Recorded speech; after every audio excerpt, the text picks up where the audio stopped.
बिस्मिल्लाहिर्रहमानिर्रहीम। On behalf of wealth securities आपको welcome करते हैं जी। तो लास्ट एक टेक टॉक के अंदर हमने जो चीज़ों को डिस्कस किया था, केसी इंडेक्स के चार्ट को डेली टाइम फ्रेम के ऊपर जैसे हम डिस्कस करते हैं उसको किया था, और फिर कुछ फॉर्मेशन जिस तरह लोअर हाइज और लोअर लोज की जो फॉर्मेशन बन रही थी उनको डिस्कस किया था, और एक फर्दर जो पुल बैक के ऊपर हायर लो और हाई हाई की फॉर्मेशंस थी उनको काफ़ी डिटेल से डिस्कस किया था। फिर असेंडिंग चैनल की फॉर्मेशन थी, और असेंडिंग के बाद फिर एक डिसेंडिंग चैनल की फॉर्मेशन थी, और उसके बाद एक असेंडिंग चैनल को हमने डिस्कस किया था, जिसमें कि अगर ब्रेकआउट होता है तो फिर नेक्स्ट टारगेट्स को भी हमने डिस्कस किया था।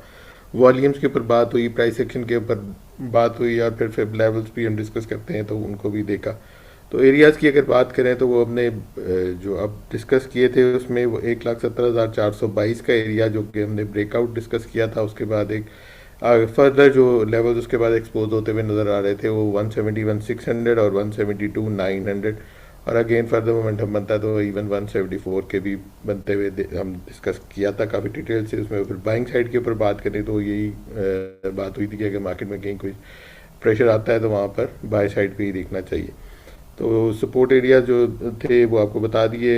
हाई साइड पे अगर जिस तरह अगर हाई और लो की बात करें इंडेक्स की, तो लास्ट वीक 172,674 का हाई टच किया, जो कि ब्रेकआउट के बाद हमारा जो सेकंड एरिया था 172,900 जो हमने टेक टॉक के अंदर डिस्कस किया था, और जो क्लोजिंग आई है वो 171,404 की आई है। तो अगेन 170,422 से ऊपर की क्लोजिंग है, जो कि एक ब्रेकआउट एरिया था। फर्दर चीज़ों को लेके चलेंगे आगे, देखते हैं कि फर्दर चार्ट्स के ऊपर क्या सिचुएशन नज़र आती है। तो क्विकली जमशेद की तरफ चलते हैं। Over to Jamshed. जी अस्सलाम वालेकुम। अच्छा जी, फर्स्टली तो जो के स्टैंडर्ड का चार्ट फॉर्मेशन है डेली टाइम फ्रेम के ऊपर कोई मेजर चेंजेस नहीं है। यहाँ पे जो एक साथ रिकैप के ऊपर आप लोगों से डिस्कस कर रहे थे कि मार्केट के अंदर हमने एक फर्स्ट हमारे पास एक डिसेंडिंग चैनल था, उस डिसेंडिंग चैनल को ऑलरेडी हम ब्रेक कर चुके हैं अपसाइड के ऊपर, और इसके जो पोटेंशियल अपसाइड के ऊपर टारगेट्स कह लें वो स्टिल ड्यू हैं। वो हमने जैसे लास्ट वीक भी डिस्कस किए थे के 100 के ऊपर काफ़ी सिंपल सा है। इस चार्ट के जो अकॉर्डिंगली इनिशियल टारगेट्स बनते हैं कन्वेंशनल टारगेट्स, उनको अगर हम प्लॉट करें वो अराउंड 174,800 के पास रिजाइड करते हैं। तो वो स्टिल ड्यू हैं, वो देखते हैं कैसे के 100 आगे कैसा प्राइस एक्शन प्रिंट होता है। अब ये आगे के प्राइस एक्शन को अगर हम थोड़ा सा क्विकली एनालाइज करें यहाँ पे, अब हमारे पास एक ब्रेकआउट बना, ब्रेकआउट कंफर्मेशन के लिए जहाँ पे हमने डिस्कस किया था स्विंग के ऊपर हमारे पास लोअर लो मिसिंग था, लास्ट वीक के अंदर काफ़ी डिटेल में यहाँ पे डिस्कस किया था। उसके बाद अपसाइड के ऊपर ये जो हायर लोज हायर हाइज और छोटी स्विंग्स के ऊपर भी यहाँ पे भी आप देखें तो एक अच्छी चीज़ ये है कि इस कंसोलिडेशन के ऊपर भी इस 100 जो अपने लोअर लोज हैं हायर लोज हैं उनको इंटैक्ट रख रहा है, वहाँ से डाउन साइड के ऊपर लोअर साइड के ऊपर लो नहीं पुश करता नज़र आ रहा। अब एक ब्लू कलर का चैनल आपको नज़र आ रहा है का, इसके ऊपर जो लेवल्स थे वो खैर इस कैंडिडेट ने जाके टेस्ट नहीं किए, वो पे नहीं होते नज़र आए, लेकिन डाउन साइड के ऊपर भी मेजर डिप भी मिलती नज़र नहीं है। अप साइड के ऊपर ज़रूर हमारा जो फिब लेवल्स हाईलाइटेड थे उनके ऊपर के कैंडिडेट ने जाके उनको टेस्ट किया, अप साइड के ऊपर उनके एरियाज के पास ही आके क्लोज करता नज़र आया।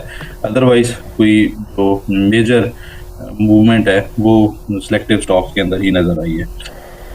अच्छा जी, अब हमारे पास जो कमिंग वीक के लिए उसके लिए बड़ा सिंपल है। अब डेली चार्ट्स के ऊपर आप देखें तो कोई क्लियर इंडिकेशन नहीं है। एक तो हमने डिसेंडिंग चैनल को ब्रेकआउट अपसाइड के ऊपर हाईलाइट कर दिया, उसके बाद एक जो सेंडिंग ट्रेंड लाइन और सेंडिंग चैनल की फॉर्मेशन है उसके अंदर भी ये ग्रीन कलर की दो लाइंस नज़र आ रही होंगी, तो इनको 1 आवर के चार्ट के ऊपर जाके देखते हैं। अच्छा, ये जो अब हमारे मार्केट रैप्स को फॉलो कर रहे हैं उनके लिए तो ये चीज़ नहीं होगी। हमने इसको काफ़ी अर्ली हाईलाइट कर दिया था इस स्विंग के बाद ही कि डाउन साइड के ऊपर दो हमारे पास पोटेंशियल एरियाज बन चुके हैं। तो एक पोटेंशियली हमारे पास काइंड ऑफ एक राइजिंग वेज कह लें या एक पीनट की फॉर्मेशन बनती नज़र आ रही है। यहाँ पे इन चार्ट्स को प्ले करना चाहिए शॉर्टर टाइम फ्रेम के।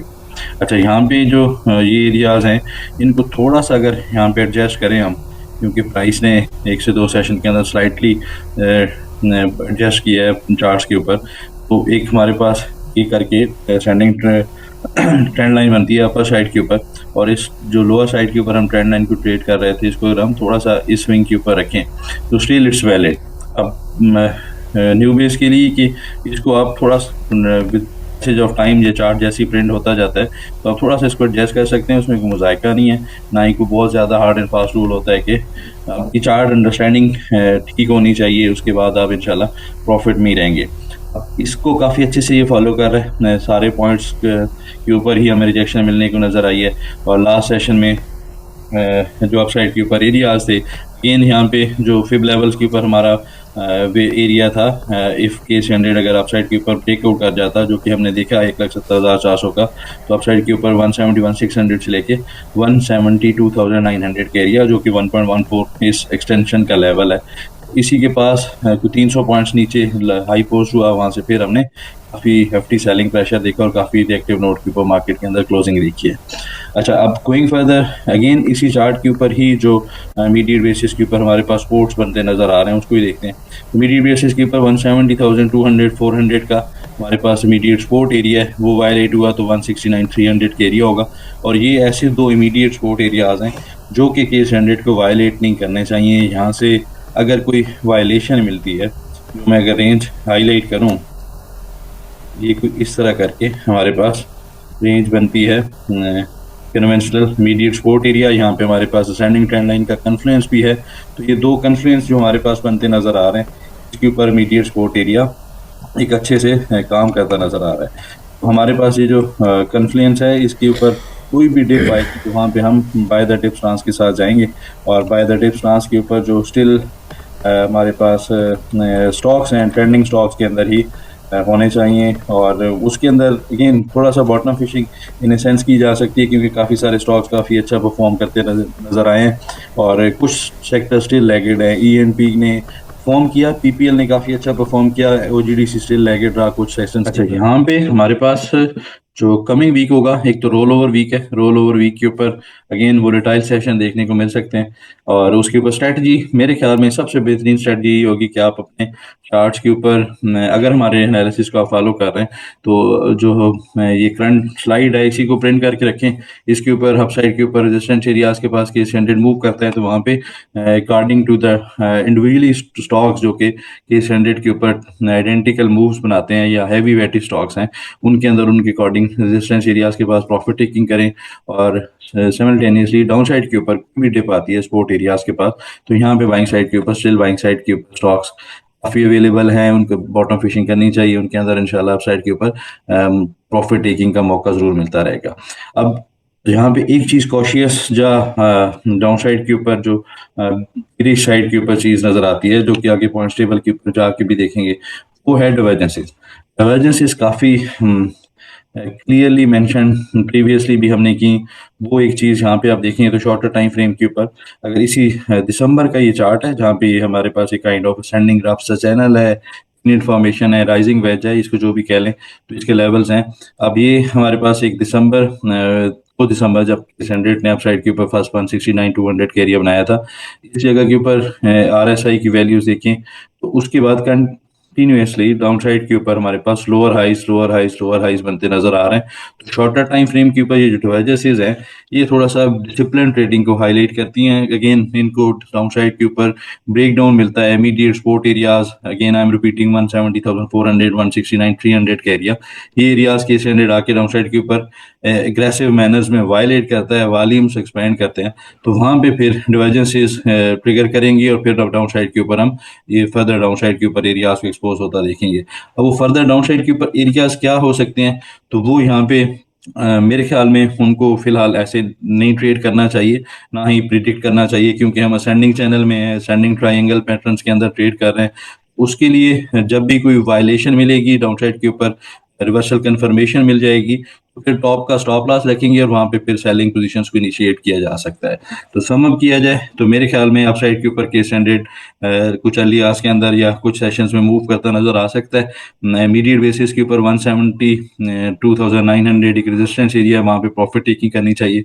वहाँ से अपसाइड के ऊपर 1 घंटे की कैंडल भी प्रिंट होती है, तो वहाँ पे फिर अपसाइड के ऊपर जो हाईलाइटेड टारगेट्स हैं, जो कि डिसेंडिंग चैनल के टारगेट्स हैं, वो कंप्लीट होते नजर आ सकते हैं। ऑन द डाउन साइड मेरे ख्याल में कोई टिप आती है तो वहाँ पे strict stop loss of 169,300 stop loss के साथ कुछ सिलेक्टिव स्टॉक्स के अंदर बाइंग साइड के ऊपर देखा जा सकता है। जी सर। जी, आगे इंडेक्स वीक की तरफ चलते हैं। कमिंग वीक के लिए इंडेक्स के सपोर्ट और रेजिस्टेंस एरियाज को डिस्कस कर लेते हैं और पॉइंट्स टेबल को भी देख लेते हैं। अच्छा जी, पॉइंट टेबल के ऊपर अभी हम दिसंबर क्लोजिंग की तरफ जा रहे हैं। तो दिसंबर मंथ हमने हिस्टोरिकल जो देखा था डेटा के ऊपर बुलिश मंथ था। अभी तक कोई अप्रोक्सीमेटली 2.84% का रिटर्न जनरेट किया है दिसंबर ने। होपफुली पॉजिटिव साइड के ऊपर ही क्लोज होगा। इमीडिएट बेसिस के ऊपर जो एक कॉशियस या एक जो डिसिप्लिन ट्रेडिंग को फर्दर हाईलाइट करती है चीज, वो डॉजी कैंडल है वीकली टाइम फ्रेम के ऊपर। जैसे प्रीवियस वीक में हमने देखा था जो कि 5 दिसंबर का वीक था, वहां पे भी डॉजी कैंडल बना, लेकिन उसको नेक्स्ट वीक के अंदर मिटिगेट होता देखा था। अब एक अपसाइड के ऊपर फिब एक्सटेंशन लेवल के ऊपर आके डॉजी का बनना, ये थोड़ा सा डिसिप्लिन ट्रेडिंग को फर्दर हाईलाइट करता है। अगेन बीरिश साइड के ऊपर फिलहाल कोई मेजर इंडिकेशन नहीं है डिस्पाइट डिवर्जेंसेस, और एक्सेप्ट डिवर्जेंसेस जरूर हैं, वो हमने काफी डिटेल में प्रीवियसली भी डिस्कस किए हैं। तो ascending trend line weekly time frame के ऊपर इंटैक्ट है, उसके अकॉर्डिंगली वीकली टाइम फ्रेम के ऊपर 170,400 163,900 का इमीडिएट सपोर्ट एरिया है, ये वायलेट होता है तो मेरे ख्याल में वहां पे फिर थोड़ा सा बाइंग से अवॉइड करना चाहिए। फिर डाउन साइड के ऊपर फर्दर एरियाज एक्सपोज होते नजर आ सकते हैं।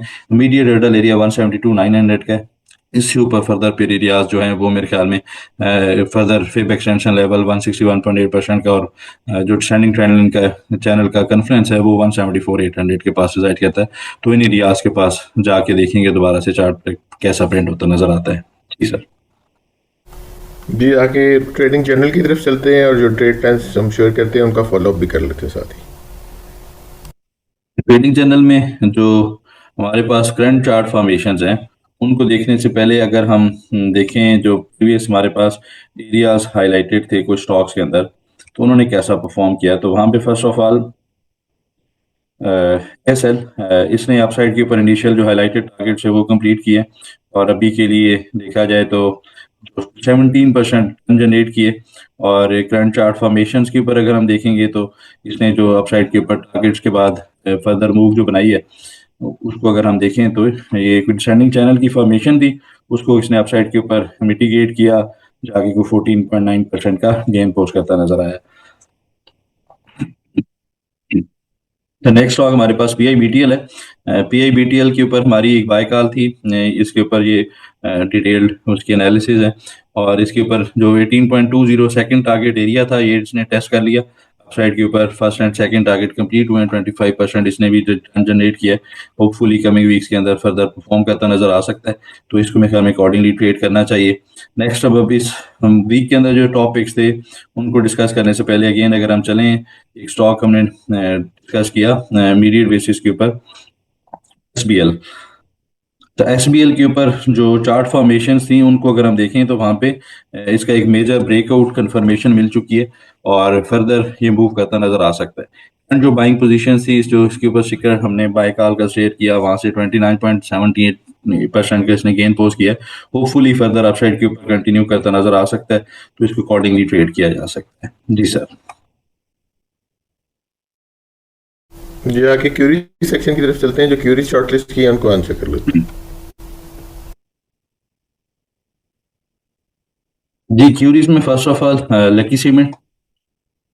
अच्छा, लकी सीमेंट के ऊपर जो करंट चार्ट फॉर्मेशन हैं अगर इसको हम देखें, यहाँ पे एक तो स्प्लिट के बाद थोड़ा सा चार्ट शॉर्टर टाइम फ्रेम के ऊपर ही देखना पड़ेगा, और इसके ऊपर ऑलमोस्ट आइडेंटिकल पैटर्न है जो कि हमने केस 100 के ऊपर प्ले होते देखा है। यहाँ पे इसने एक डिसेंडिंग चैनल को काफी अच्छे से फॉलो किया, वहां से अपसाइड के ऊपर जैसे ही ब्रेकआउट बना तो एक अच्छा करंट जो स्टेटस है एक अच्छी मूव के बाद कंसोलिडेट करता नजर आ रहा है।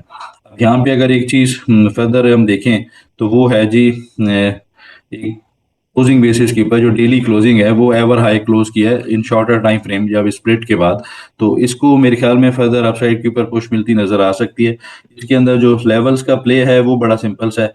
इमीडिएट बेसिस के ऊपर डे बिफोर यस्टरडे जो इसका हाई था 495 रुपीज का, ये सपोर्ट एरिया होगा, लेकिन कोई मेजर डिप आती है टुवर्ड्स 485 रुपीज से लेके 476 रुपीज, तो इसका ये बाइंग जोन है। यहाँ पे इसके अंदर बाइंग साइड के ऊपर एंट्रीज को प्लान करना चाहिए। और अप साइड के ऊपर हमारे पास जो इसका प्रेजेंटर रेजिस्टेंस एरिया है, ये ब्लू कलर की लाइन है, ये 4505 एरिया है। इसको अपसाइड के ऊपर जैसे ही रीगेन करके सस्टेन करता है तो वहां पे फिर इसके अंदर फर्दर एक बुलिश एक्टिविटी बनती नजर आ सकती है। नेक्स्ट हमारे पास जो स्टॉक है क्यूरी सेक्शन में, पाकिस्तान पेट्रोलियम। अच्छा जी, अब इस स्टॉक के ऊपर भी अगर हम चार्ट्स को देखें तो इसके ऊपर हमारी एक ओपन ट्रेड थी, उसके जो अपसाइड के ऊपर इनिशियल टारगेट थे वो कंप्लीट किए, और वहां से फिर हमारा जो एक सेकंड और लार्जेस्ट एक्सटेंडेड टारगेट था 237.50 का, उसके पास ही हाई पोस्ट हुआ, वहां से कोई ₹5 नीचे एक्टिव नोट के ऊपर क्लोज करता नजर आया। स्टिल अप ट्रेंड के अंदर ही है, और यहाँ से अपसाइड के ऊपर फर्दर मूव इस स्टॉक के अंदर बनती नजर आ सकती है। तो मेरे ख्याल में कोई भी मेजर डिप आती है डाउन साइड के ऊपर तो ये स्टॉक परफॉर्म कर सकता है। इनिशियली ₹214 और ₹207 इसके इमीडिएट सपोर्ट एरियाज हैं, और इन्हीं एरियाज को सस्टेन करना चाहिए। और ये ₹207 का पहला एक 1 to 3 मूव का ये हमारे पास 3 दिसंबर का लो है, हायर लो है, तो इसको वायलेट नहीं करना चाहिए। ये वायलेट होता है तो फिर डाउन साइड के ऊपर ये कोई ₹10-12 फर्दर डिस्काउंट करेगा। उससे पहले इन्हीं स्टॉप लॉसेस के साथ बाय द डिप और सेल हाई की स्ट्रेटजी के साथ इस स्टॉक को देखा जा सकता है। नेक्स्ट हमारे पास स्टॉक है जी क्यूरी सेक्शन में एयरलिंक। अच्छा जी, एयरलिंक और ओवरऑल सारा ही आईटी सेक्टर देखा जाए तो कोई इतना अच्छा परफॉर्म नहीं करते रहे, और करंटली भी इसके अंदर जो चार्ट फॉर्मेशन यही हाईलाइट करते हैं कि ये अपसाइड के ऊपर कोई भी मूव आती है तो वहां पे रिजेक्शन मिलती नजर आती है। लेकिन एक अच्छी चीज है कि इसके ऊपर जो एक स्टैंडिंग ट्रेंड लाइन का सपोर्ट एरिया है वो स्टिल इंटेक्ट है। वहां पे अभी हमारे पास एक कॉन्फ्लुएंस बनता नजर आ रहा है हॉरिजॉन्टल सपोर्ट का ₹165 से लेकर 162 का एरिया है। यहाँ पे हमारे पास दो सपोर्ट एरियाज हैं, ये हाईलाइटेड है। इस रेंज के अंदर मेरे ख्याल में फर्दर डिप आती है तो इंट्राडे के लिए बाय करना चाहिए। स्विंग ट्रेड के लिए ₹3-4 का स्टॉप लॉस रहेगा जो कि ₹158 का बनता है। ₹165-162 बाइंग रेंज है, ₹158 का स्टॉप लॉस है। अपसाइड के ऊपर फिर जरूर मौका मिलेगा एक दफा होपफुली इंशाल्लाह ₹173 के ऊपर बेचने का, तो इसको अकॉर्डिंगली ट्रेड किया जा सकता है हाईलाइटेड रेजिस्टेंस एरियाज के पास। नेक्स्ट और स्टॉक है हमारे पास क्यूरी सेक्शन में टेलीकार्ड। अच्छा, टेलीकार्ड के ऊपर हमारी एक ओपन ट्रेड थी, उसी के ऊपर जो हमने लास्ट एनालिसिस किया था उसकी ट्राइंग्स हैं, और अभी के लिए इन अगर आप देखेंगे तो जो इसका सेकंड टारगेट हमारा हाईलाइटेड है उसी के पास ही फर्दर थोड़ा सा कंसोलिडेट कह लेंगे स्ट्रगल करता नजर आया है, जो कि रेजिस्टेंस एरियाज हाईलाइटेड है। इसके ऊपर इसी ट्रेंड लाइन को अगर थोड़ा सा एडजस्ट करें, और ये जो इनर ट्रेंड लाइन एक बनाया 5 नवंबर को, और ये जो सेकंड हमारे पास पॉइंट है 18 नवंबर को, तो एक इस तरह करके एक ट्रेंड लाइन बनती है जिसके ऊपर हमारे पास रिजेक्शन ही मिलती नजर आई है फर्स्ट टाइम इस 8 दिसंबर के पास और लास्ट 18 दिसंबर के पास भी। इसको सक्सेसफुली अपसाइड के ऊपर इंट्राडे हमने कुछ वायलेशंस देखी हैं इस ट्रेंड लाइन की, लेकिन डिसाइसिवली अपसाइड के ऊपर क्लोज करता नजर नहीं आया। होपफुली कमिंग सेशंस में, क्योंकि इसके अंदर जो पैटर्न चार्ट फॉर्मेशंस हैं वो कंसोलिडेशन के हैं और कंटिन्यूएशन के पैटर्न्स हैं, और यहाँ पे काइंड ऑफ एक पीनेट फॉर्मेशन है। तो डाउन साइड के ऊपर ₹11.20, 10 क्या ₹11.80 ये इमीडिएट सपोर्ट एरियाज हैं इनके ऊपर ये करंटली ट्रेड कर रहा है। इन्हीं सपोर्ट एरियाज के पास करंट मार्केट प्राइस के ऊपर भी फर्दर को टिप आती है तो वहां पे बाय करना चाहिए। अपसाइड के ऊपर इनिशियली ₹12 और ₹12.30 के पास पोजीशंस को ऑफलोड किया जा सकता है, और वंस ये एरिया से आके रीगेन करके सस्टेन करे तो वहां पे फर्दर बाय द ब्रेकआउट की स्ट्रेटजी के ऊपर बाय किया जा सकता है स्टॉक को।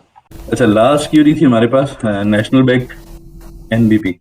अच्छा जी, यहाँ पे फर्दरली तो फर्स्ट तो इसको हम देखते हैं वीकली टाइम फ्रेम के ऊपर, और वीकली टाइम फ्रेम के ऊपर भी इसको हम देखते हैं नेकेड चार्ट के ऊपर, और जो करंट इसके ऊपर फॉर्मेशंस हैं इनको एनालाइज करते हैं। अच्छा, एक तो मेजर अपसाइड के ऊपर हाइपर मूव, उसके बाद कंसोलिडेशन के बाद एक बड़ा ब्रेकआउट बना है, और पहला एक होपफुली अगर ये कमिंग वीक के अंदर विच इज लाइकली कि ₹223 को वायलेट नहीं करेगा, ₹223 से ऊपर क्लोज किया तो एक अच्छा फेयर वैल्यू गैप हमारे पास बन जाएगा। तो फिर कमिंग वीक्स के अंदर यही हमारा स्टांस रहेगा कि इस एरिया में जब भी टिप ले वहाँ पे बाय करना चाहिए।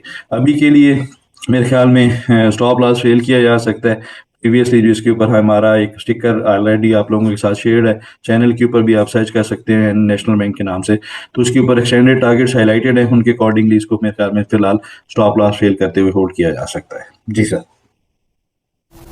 इस वीक के लिए इतना ही। इंशाल्लाह नेक्स्ट वीक दोबारा मुलाकात होती है, तब तक के लिए अल्लाह हाफिज़ and thank you very much.